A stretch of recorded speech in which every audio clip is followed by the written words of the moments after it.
Alright guys, I'm gonna just a quick idea of how is that GE microwave oven doing. Let's find out.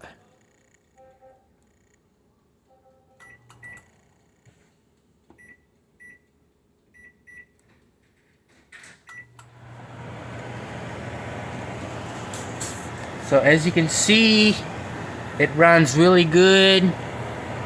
Fans are running good. Counting down. Just gonna show you it's a working microwave oven. It runs really good. All the different functions, you got preset cooking options, you got set the cook time, defrost, reminder, you can set the time. The express cook, you just hit 1 for 1 minute, 2 for 2, all of that, 1 through 6. 10 different power levels. You got